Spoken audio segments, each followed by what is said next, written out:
In publishing, rejection is inevitable. Cheery way to kick off a video, right?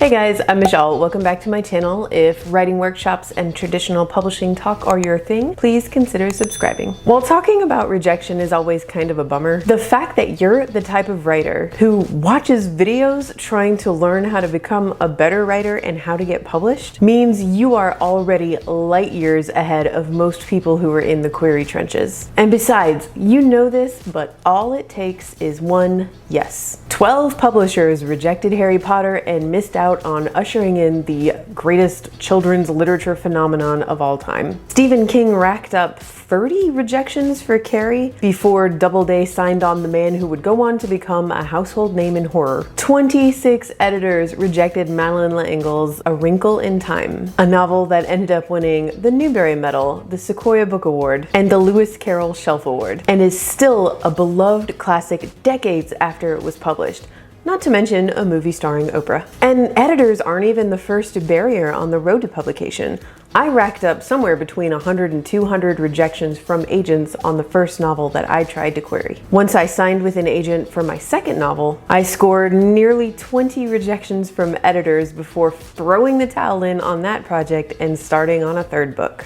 Okay, that was really bleak. So what can you do to be successful? I've mentioned my friend and co-author Lindsay Ribar a few times on this channel. She's the one responsible for the query formula, which I honestly wish I had back when I was querying. I still find it super helpful when I'm trying to write a blurb or a short summary of a book I'm working on. Lindsay was a literary agent at Greenburger Associates for nearly a decade. I asked Lindsay one question. When you were an agent, what were your most common reasons for rejecting a book? She gave me 12 reasons, and now I'm giving them to you along with tips on how you can avoid making these mistakes. About 90% of query rejections that I sent out had nothing to do with the quality of the writing because I never got past the query to read the actual pages.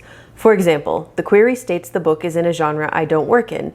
Agenting is all about having contacts. If I work primarily in YA and you send me an adult thriller, who am I going to submit it to? The biggest faux pas new writers make in querying agents is just blanket emailing every agent they can find with the same copy and pasted query. A query is a cover letter, and this is essentially a job hunt. A smart job candidate personalizes both his cover letter and his resume, making sure to tailor it to the hiring manager and the organization. Querying is no different. Before you query an agent, check out their website and their submission guidelines to confirm that they represent your genre and your age group. There are too many mistakes in the query letter. A typo or two is only natural. Anything more than that speaks to a carelessness that I don't want to fix. Get a friend to proofread your query letter before you hit send. My book defies genre. Or, the genre that I'm writing in is full of books. I will single-handedly elevate it with my book. It is mind-boggling how many aspiring authors out there inform agents with complete and utter confidence that they are the next Dan Brown. What this actually tells an agent is that this author is not going to handle criticism or rejection very well. The agent-author relationship is a unique partnership. Both of their incomes depend on the success of the book. It's an investment for both of them, and no one wants to go in on an investment with a delusional egomaniac. The synopsis points toward bad or careless representation of marginalized identities as core elements of the plot, like the inclusion of the wise old black woman character in a book full of white people, a quote-unquote crazy villain, a single bisexual character, and of course they're a slut, a character whose disability serves solely as inspiration for other characters or the reader. No author sets out with the intention of writing a stereotype, but we all have blind spots, and the quality of our stories can only be improved by examining those blind spots more closely. After all, a stereotypical character is a two-dimensional character, and we want the entire cast of our novels to feel real and well-developed. The best way to avoid this mistake is to read diversely, reach out to sensitivity readers if possible, and especially if you're writing a protagonist with a marginalized identity that you yourself do not share, ask yourself, why am I really doing this? And am I really the best person to tell this story? Now, no one, including me, can give you permission to write a character or tell you you can't write a character. This is entirely up to you, but it is something that you really want to give careful consideration to. Do your research. The premise would have been super trendy 5 years ago, but no editor would touch it now. Oh, trends. Here's the thing. You don't have to write to trends. You shouldn't write to trends, but you should be aware and mindful of trends. Write a wholly original and unique novel, the story you want to tell. Then use your knowledge of trends to pitch it. What do I mean by that? I'm going to give you a quick example. Several years ago, a friend and critique partner sent me a short story that she'd written. It was intense and terrifying, and I begged her to run with the premise and write an entire novel out of it. She did, and in 2014, it went on submission. That was right around when the third Hunger Games movie came out, I think, and the first Divergent film. So the books for both series had already been out. Editors had been flooded with YA dystopian submissions for years already, and the trend was well on its way out. Now, technically, my friend's book fell into the apocalyptic category, which isn't quite the same as dystopian, but it's close enough. And labeling it as such in her pitch would have probably gotten an automatic rejection from a lot of editors. So she and her very savvy agent pitched it instead as psychological horror, which was just as accurate, and it sold. Don't write to trends, pitch to trends. I'll say it one more time.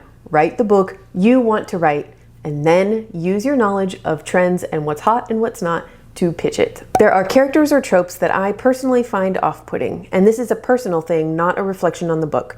Many agents really dig chosen one narratives. I usually don't. Like Lindsay said, this is a really subjective reason for rejecting a query. The best way to avoid it is read up as much as you can on every agent you query to get a sense for what they represent and what they don't. Pitch Wars and Manuscript Wishlist are both really great resources for this. When I actually got past the query and rejected the actual manuscript itself, the most common reasons were the writing didn't grab me. When I signed a client, the idea was that I was signing them for as long as we agreed to keep working together, not just for one book. So if I don't like someone's style of writing, that's not going to work out well for either of us. Again, this is largely subjective. If an agent rejects your book because they didn't like your style or your voice, then don't think of it as a rejection. You just haven't found the right agent for your work. The marginalized identities thing again. I could often tell at the query letter stage whether the core of the plot would contain these kinds of issues, but sometimes they're not visible until I actually read the manuscript. Like I said, the best thing you can do is read widely and diversely, do your research, reach out to sensitivity readers, and just be extra aware of the most common cliches and stereotypes associated with marginalized identities, especially the ones that you don't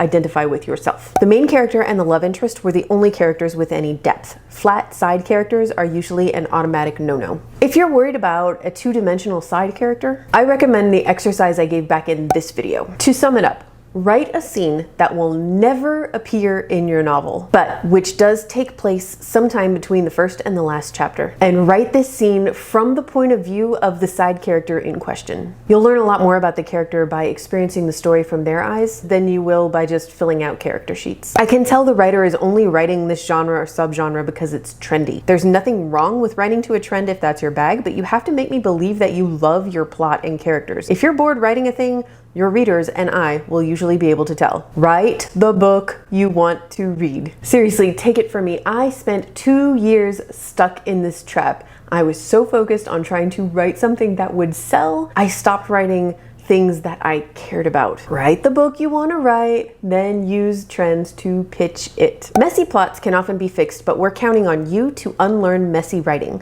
I've literally gotten manuscripts, for instance, that didn't have paragraphs, just a wall of text. I've gotten manuscripts where the author didn't know how to use dialogue tags. That kind of thing can definitely be fixed in copy edits, but if I'm consistently seeing things like, "Thanks, period, he said," throughout the manuscript, it's a problem. And again, a few instances of this are fine. Everyone makes typos. So this isn't the same thing as saying the writing didn't grab me. The latter indicates the writing was grammatically correct, but the style just wasn't the agent's thing. Proper grammar and manuscript formatting are objective. There's a right and there's a wrong, so proofread that thing. And if you don't trust yourself to catch all the mistakes, work with a proofreader or use a service like AutoCrit, which is free. Check the link in my description if you want to check it out. A plot that doesn't engage with its own premise.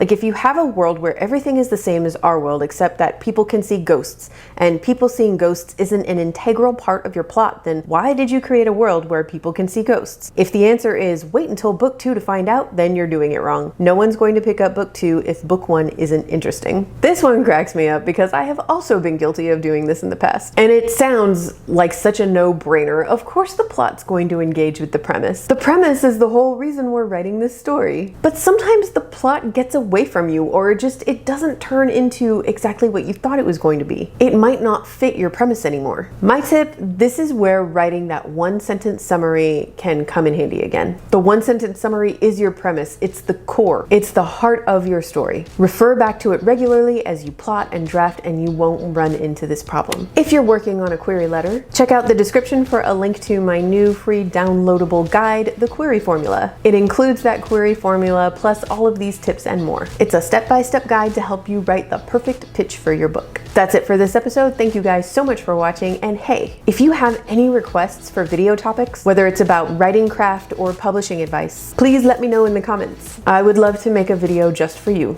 I hope you guys have a great week, and I will see you Friday with another writing vlog. Until then, keep writing.